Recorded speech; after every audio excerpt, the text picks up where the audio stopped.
So, every right that you have has a responsibility. If you go into a theater, everybody says that it's against the law, that your freedom of speech is limited and you cannot yell fire in a crowded theater. Wrong! You cannot yell fire in a crowded theater if there is no fire. Why? Because you are responsible for all those people running out of the theater, tripping over each other, breaking their legs, and maybe getting hurt. You are also responsible to the theater owner for all the money that he lost when those people didn't get to see the movie.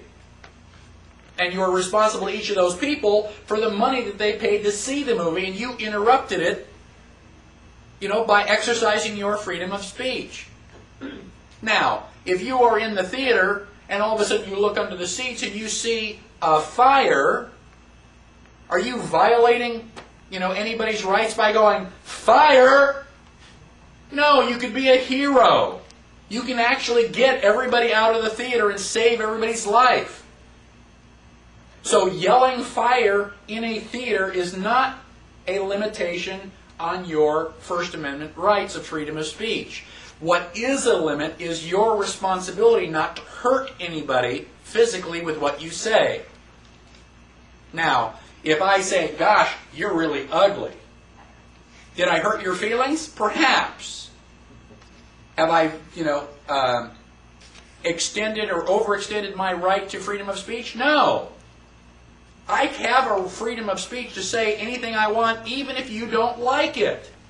That's what freedom of speech is all about. We're going to talk more about that when we get to the Bill of Rights. This topic is all about rights and privileges. A right you don't have to ask. A privilege somebody else of higher authority is giving you permission.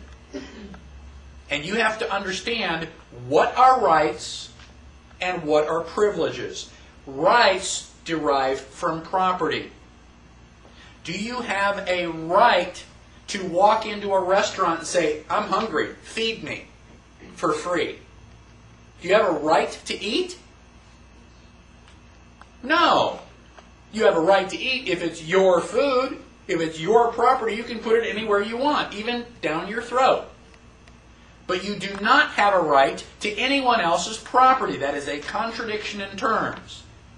If it's not your property, you don't have a right.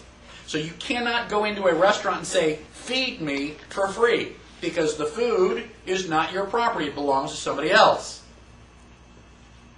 Do you have a right to free health care?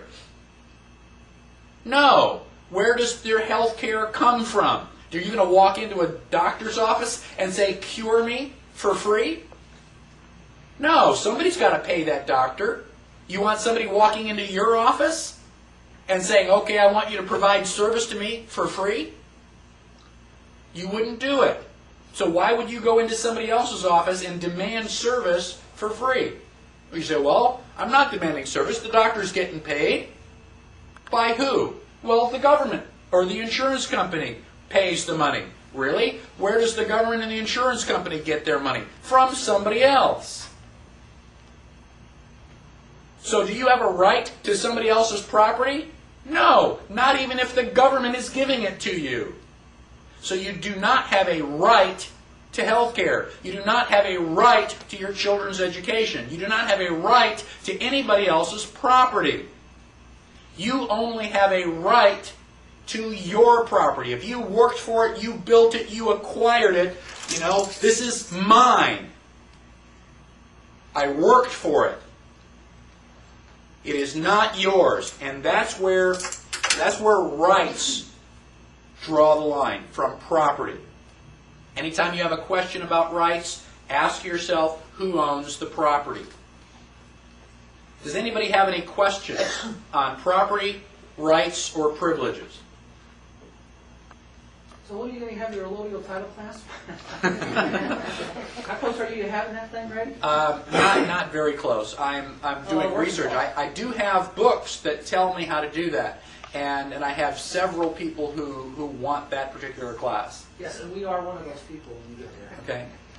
Well, if we can't own the land, do we have to pay taxes on the buildings that we put up on it? Or just the land? Now, you own the buildings. Right. Once you have paid for the buildings, you've paid for the buildings, and that's, you get the title to the buildings. But you don't own the land, which is why they are able to continually collect taxes from you. Yeah, but they tax the buildings on the land. Only until it's paid off. Once you've paid it off. My parents own their own home, and the bank note is gone. That brick house belongs to my parents. Now they can dig it up and take it with them. That's fine, but they do not own the land that house sits on. Unless you put up a shed. Whose land are you putting the shed on? It's not your land. Unless you can show me the allodial title to the land, it's not your land. So they're charging me for that building I'm putting on that land? They're charging you rent for putting that building on their land. And they base the amount of rent by the quality of the building on it. Well, they can base that rent on anything they want. It's their land. They don't have to have a good reason. They say, well, you got white hair, so this week people who have white hair pay a 10% increase. They just make the reasons look good. They invent reasons that sound plausible, and we go along with it. But you do not own. If you're paying property taxes, you do not own the land. This is another fallacy that we've had. We've taken that for granted for so long that we don't even question it anymore. Let me give you paying taxes because I don't know any better? Yeah. If I know better, I don't have to pay taxes? Basically, that's true. Will they explain it to me then, that it's because I don't know? No, the government is not doing anything for your benefit. So they are not going to help you at all. In fact, they are going to make your life as miserable as possible. And they are very good at that. So you have to know it, and you have to assert your rights. The Bill of Rights says that you have freedom of speech and freedom of religion. If you stand up and start talking and I say, sit down and shut up, and you do you have freedom of speech? You say, well, gosh, it's written right over here. So what? The Bill of Rights did not give you your freedom of speech. And it's not freedom of speech if it's only the stuff that I agree with.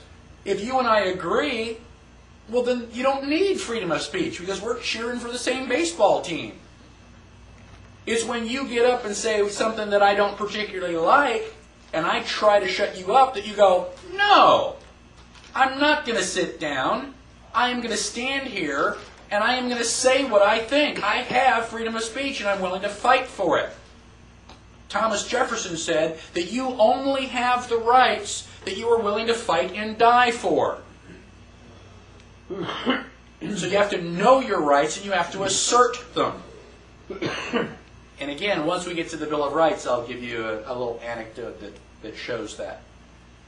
As far as allodial title, let me give you a little bit better example because it's easier to understand. When you purchase a car, how many people purchase a car paying cash?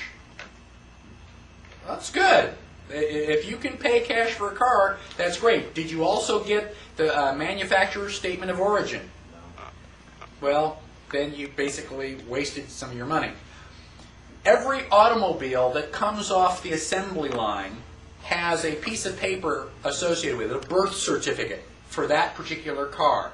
And it is called a manufacturer's statement of origin, or MSO. Now, most of us who are mere mortals, we go in and we buy a car with a bank loan. Now, the bank pays the money, and we get a payment coupon book from the bank. Now, that MSO generally is transferred to the state. The state will microfiche it and then put it through the shredder. So the MSO no longer physically exists, it's just on film. Now, you spend 3, 4, or 5 years paying off the car.